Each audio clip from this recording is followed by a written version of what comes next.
Magandang hapon mga ka-idol. Magluluto naman tayo ngayon ng ating recipe ngayon ay adobo. Bale yung manok mga ka-idol, kalahating kilo akan na itong minarinig. Tapos nag-ready na din ako mga ka-idol ng mga sangkap. Ito naka-ready na siya, may bawang, sibuyas.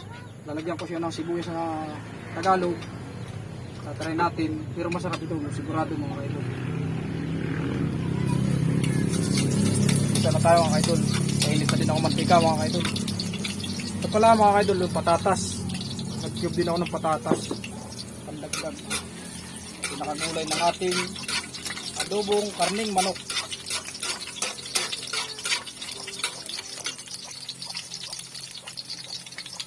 Lagyan natin mga ka-idol yung sibuyas na Tagalog. Tapos lagyan natin ng bawang.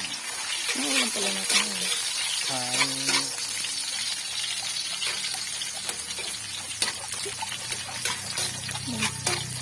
Masyado. Hintay natin mga ka-idol siya na maging golden brown.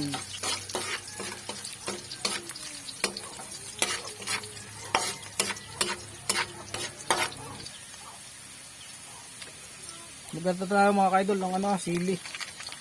Siling green.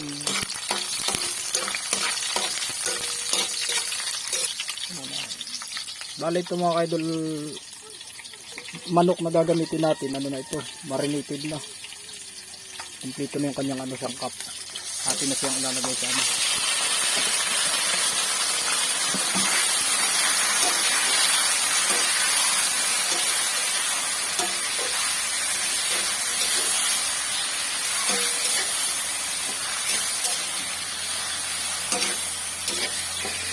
Sabi natin mga kaidol yung patatas natin para sabay-sabay na gawa ng yung manok naman mga kaidol, madali lang yung maluto.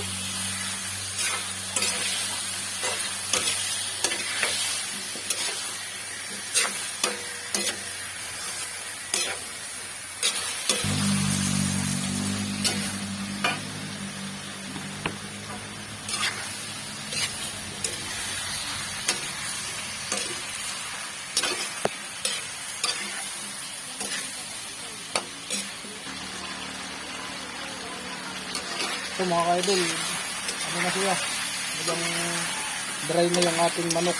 Hintay natin siyang ma-dry bago tayo mag-add ng tubig.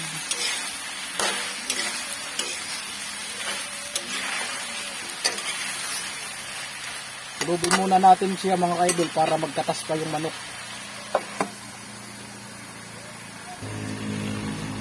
Check natin siya mga ka-idol kung okay na yung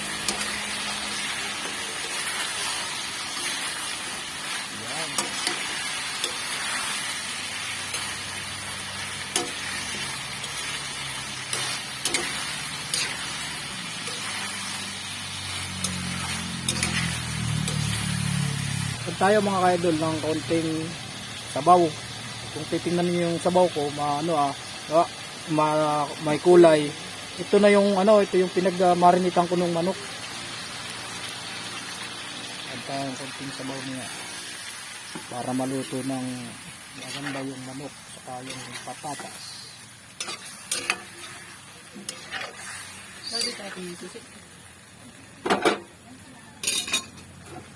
Tapos kulubin natin siya mga ka-idol ng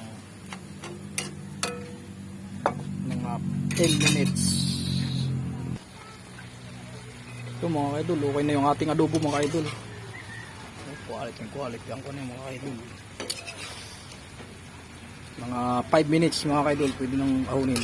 3 minutes.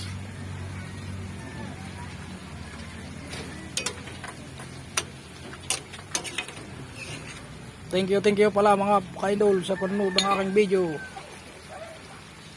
At paki-like and share, comment na din sa baba. Maraming salamat sa inyo at magandang hapon sa ating lahat. Thank you po.